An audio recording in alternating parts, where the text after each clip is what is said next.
Another glorious day at the Galactic Military Academy. Commander Zax Brightscale announced to the empty simulation control room, straightening his pristine uniform adorned with precisely 47 medals. His silver scales caught the morning light streaming through the observation windows, creating a dazzling display that would have been impressive if anyone had been there to see it. The legendary siege instructor ran a clawed hand over his command console, savoring the familiar touch of success. For 300 cycles, he had overseen the most prestigious combat simulation in the known galaxy. The Impenetrable Fortress, they called it. A training ground where the finest military minds tested their siege warfare capabilities against an installation that had withstood every assault for the past century. "Computer, display the current record holder," Brightscale commanded, his voice carrying the weight of tradition. The holographic display flickered to life, showing the proud Vixarian assault team that had achieved the fastest unsuccessful attempt. General Callis and her elite squad had managed to last an impressive 4 hours before their resources were depleted. The simulation had been designed to be impossible to win. After all, its purpose was to teach humility and resource management to overconfident cadets. But Brightscale chuckled, remembering the day the Vixarians had made their attempt. Their 6 armed forms had moved with military precision, their crystalline bodies glinting in the simulated sunlight as they deployed their siege equipment. They had tried every strategy in the book, used every advanced technology at their disposal, and still failed, just like everyone else.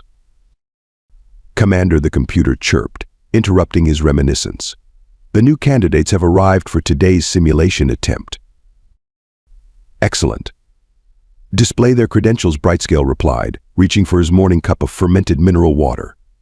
As he took a sip, his eyes scanned the incoming data, and the drink sprayed from his mouth in a graceful arc across the control room.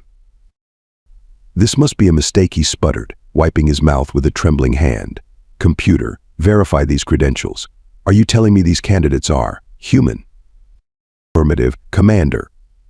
3 human cadets from Earth have been cleared for the Impenetrable Fortress simulation." Brightscale's scales shifted from their usual silver to a pale green of disbelief. Humans, Deathworlders, the crazy primates who had burst onto the galactic scene just a few cycles ago, turning everything they touched into beautiful chaos. They had been admitted to the Academy last year, causing an uproar among the traditional species, but he had never expected them to attempt the Fortress simulation. "Well," he said to himself, regaining his composure and straightening his posture. "This should be entertaining at least. No species has ever failed faster than 30 minutes. Perhaps these humans will set a new record for the quickest defeat." As he watched the 3 human cadets approaching the simulation chamber through the observation window, Brightscale allowed himself a satisfied smile. After all, how much trouble could 3 Deathworlders cause in a simulation designed by the galaxy's finest military minds? He would soon learn exactly how wrong that assumption was. Commander Brightscale watched as the 3 human cadets strode into the briefing chamber, moving with that peculiar bouncing gait their species seemed to favor. The observation room quickly filled with other instructors, all eager to witness what they assumed would be an amusing catastrophe. Maya Chen entered first, her dark hair pulled back in what humans called a practical ponytail. Her uniform bore the marks of someone who spent more time in engineering labs than military parades. Several neural interface medals hung crookedly from her chest, as if she had forgotten they were there. She carried a datapad that looked like it had been modified well beyond regulation specs. Behind her lumbered Jackson Thompson, nicknamed Tank for reasons that became obvious the moment you saw him. The massive human male had to turn sideways to fit through the standard-issue doorway, his shoulders nearly scraping both sides. 3 different instructors made quiet noises of distress as they noticed he was carrying what appeared to be a duffel bag full of. Were those snacks? Last came Raven O'Malley, her red hair blazing like a warning beacon under the simulation chamber's lights. She moved with the calculated grace of someone who had memorized every combat manual in the Academy's database, then deliberately chose to ignore them all. A collection of non-regulation tools jingled at her belt, making Professor Luminox's antenna twitch with every step. "This is highly irregular," Commander Professor Luminox whispered, his crystalline form vibrating with concern. "These Deathworlders have barely completed 2 terms at the Academy. The simulation is meant for graduate-level specialists."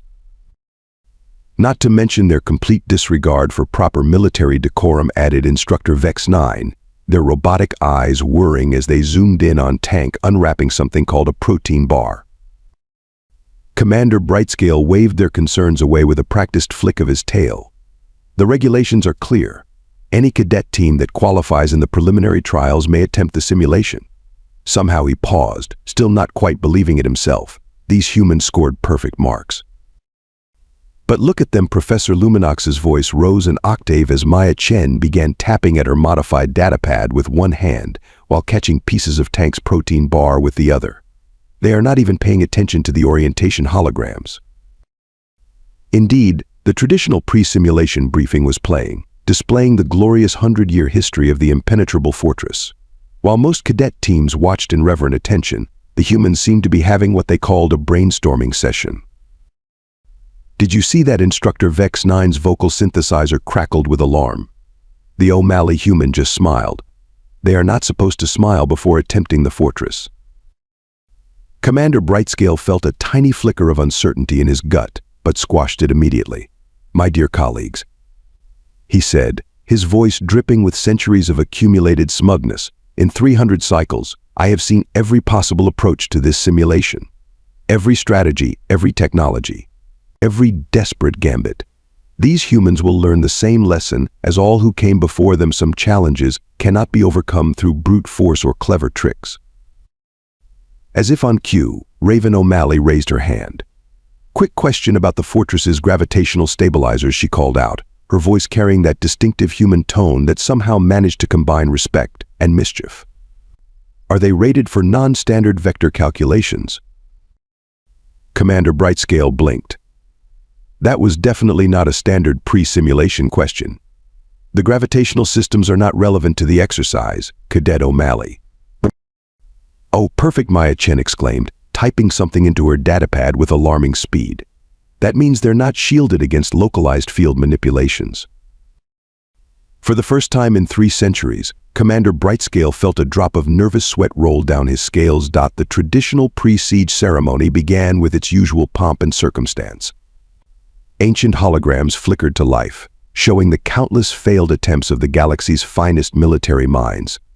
Commander Brightscale stood at his podium, reciting the sacred words that had preceded every attempt for the past century. "Behold the impenetrable fortress," he intoned gravely, while Tank Thompson continued to munch on something called a chocolate energy bar. The massive human was on his 4th one. "For 100 years, it has stood as a testament to the futility of..." "Wait, Cadet Thompson, are those crumbs on your uniform?" "Sorry, sir," Tank replied, brushing off his shirt. "But you mentioned this could take hours, and my metabolism requires approximately 12,000 calories to function at peak efficiency." He paused thoughtfully. "By the way, what's the load-bearing capacity of the fortress's outer walls?" Professor Luminox's crystalline form vibrated with increasing distress. "The structural specifications are not relevant to the..." "About 50,000 standard pressure units per square meter," Maya Chen answered without looking up from her datapad. "I checked the building codes in the Academy's public database. Pretty standard stuff." Commander Brightscale cleared his throat loudly. "If we may continue with the sacred ceremony. As I was saying, the simulation parameters are absolute. The fortress is equipped with state-of-the-art defense systems, regenerating shields, and automated countermeasures. Your objective is to breach the main gate and reach the central command room." Raven O'Malley raised her hand again.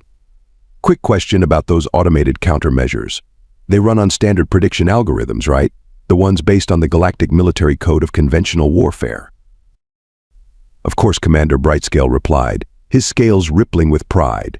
"The most advanced combat prediction systems in the galaxy." "Excellent," Raven grinned, sharing a look with her teammates that made several instructors take involuntary steps backward. "So they're only programmed to respond to, actual military tactics." Professor Luminox's antenna began twitching violently. What other kind of tactics would there be? The 3 humans exchanged another one of those looks that seemed to communicate volumes without words.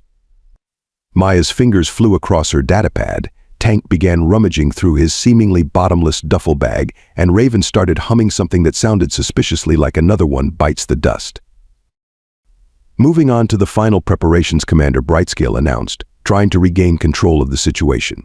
Your team will be provided with standard siege equipment, plasma cutters, shield disruptors, and tactical analysis modules. No thanks, Maya said cheerfully. We brought our own gear. Just need a power outlet and maybe some duct tape. Duct tape. Instructor Vex 9's vocal synthesizer glitched on the unfamiliar word. Yeah, you know, the universal repair tool. Tank pulled out a silver roll of what appeared to be primitive adhesive material.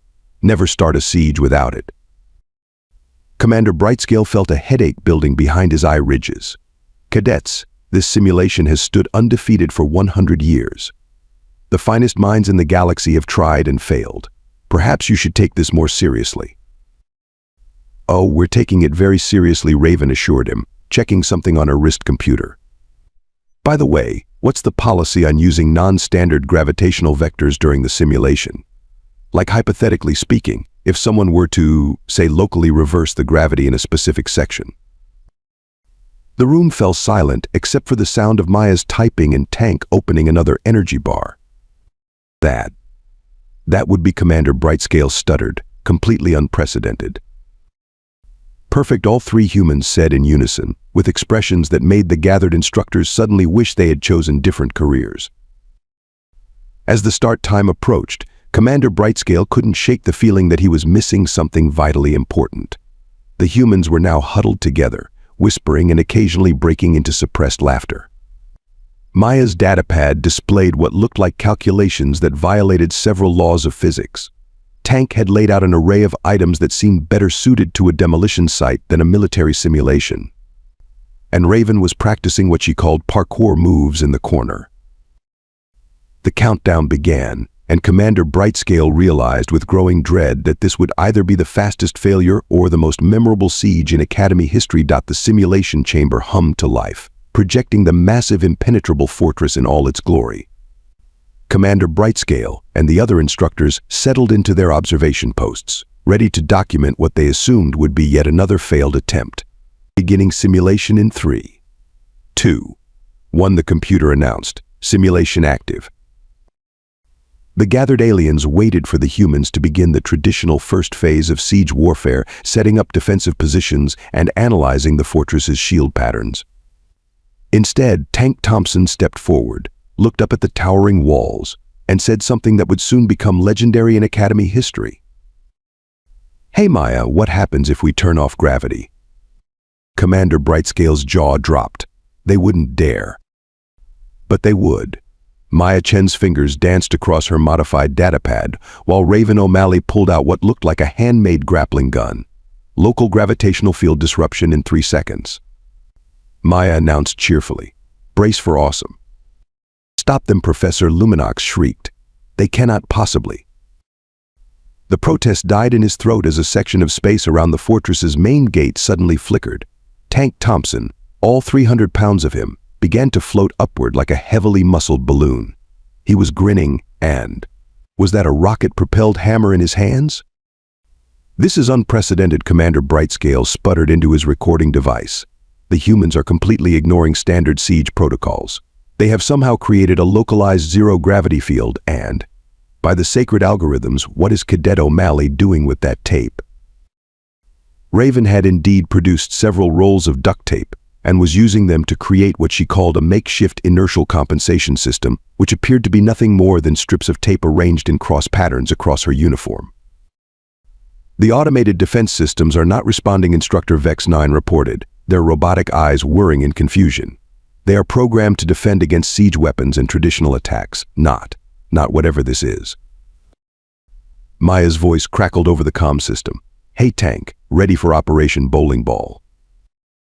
Born ready, Tank replied, now completely inverted near the top of the fortress wall. He pulled back his rocket hammer and began to spin. The hammer's propulsion system engaged, turning the massive human into a kind of weaponized gyroscope. They cannot be serious, Commander Brightscale whispered. But they were. With a whoop of pure joy, Tank released his grip on the hammer, converting his rotational momentum into forward motion. He shot toward the fortress wall like a human cannonball, trailing strips of duct tape and protein bar wrappers. Impact in 3. Maya called out, her fingers flying across her datapad. 2, 1. The fortress's shields, designed to repel energy weapons and explosive devices, had no protocol for dealing with a laughing human missile. Tank crashed through them like they were tissue paper, creating a tank-shaped hole in the outer wall.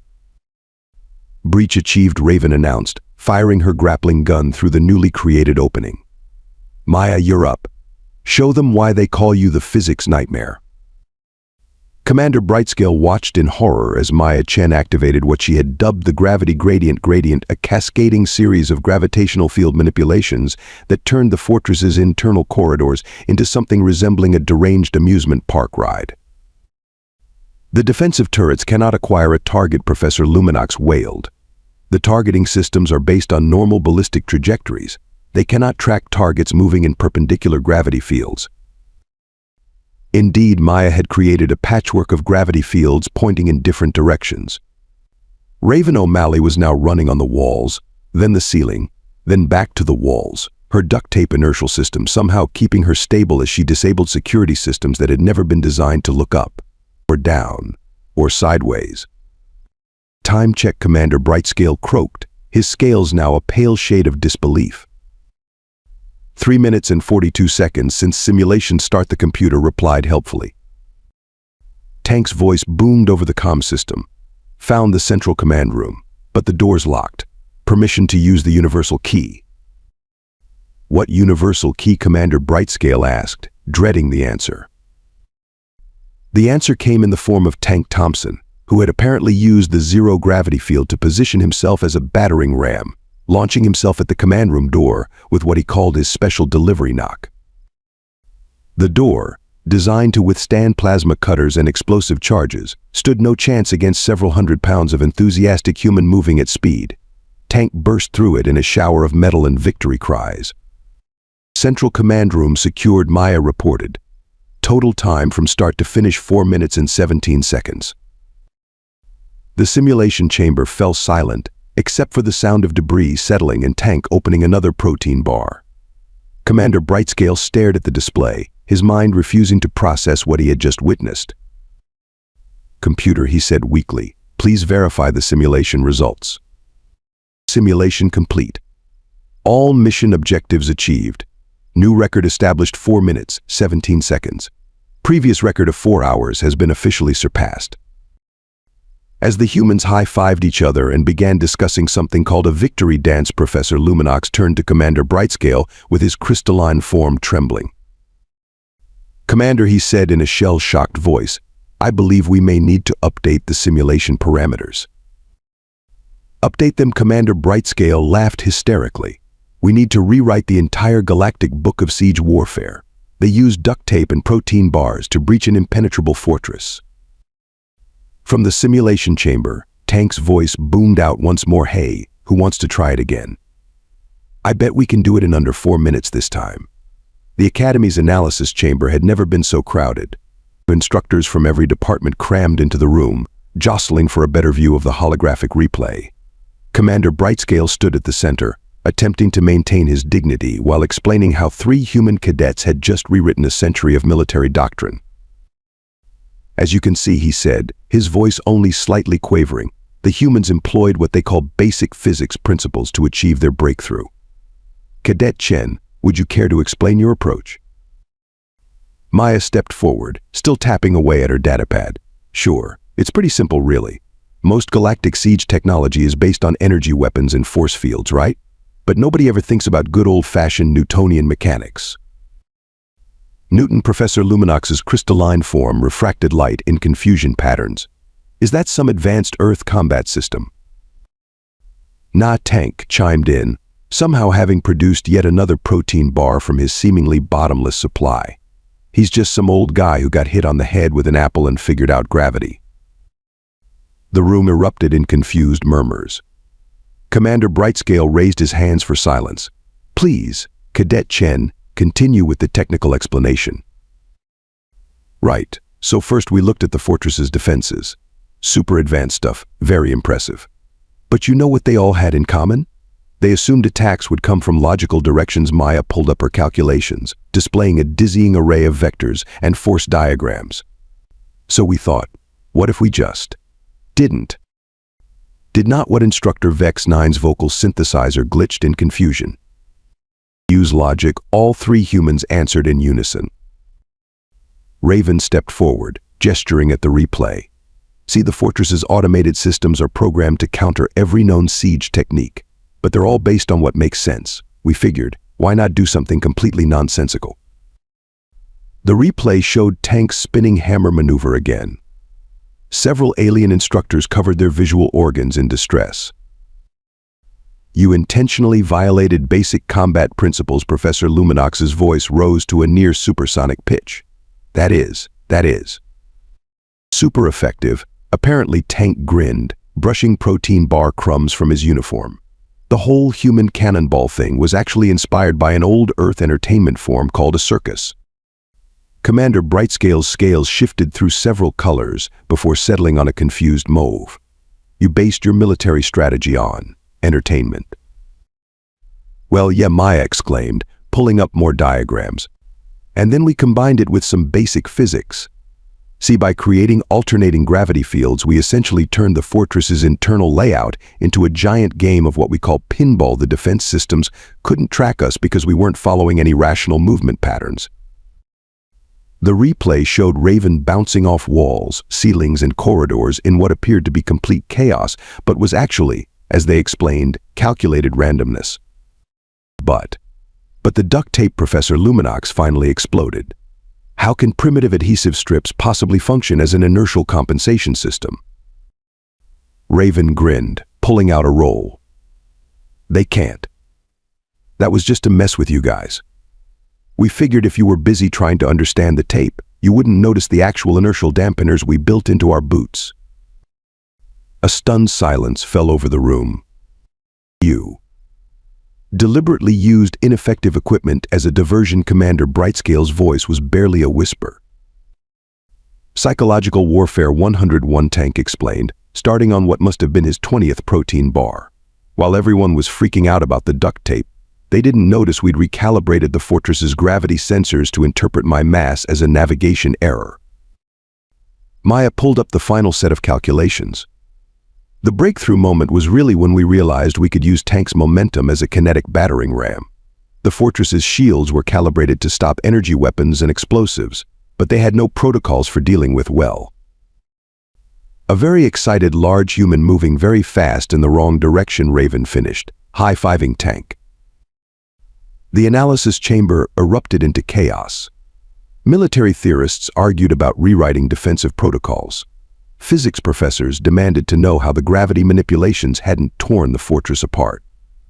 One particularly distressed instructor was trying to calculate the caloric requirements of Tank's protein bar consumption. But what about the sacred principles of siege warfare? Commander Brightscale asked weakly. Oh, those were super helpful, Maya said brightly.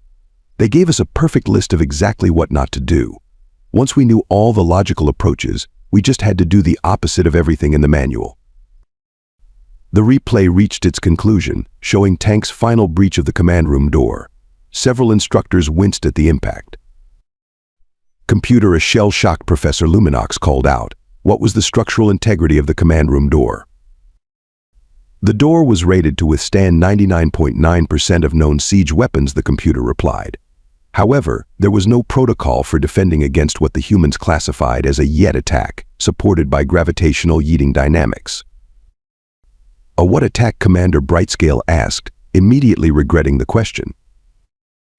It's when you throw something really hard but with style, Tank explained helpfully. In this case, the something was me.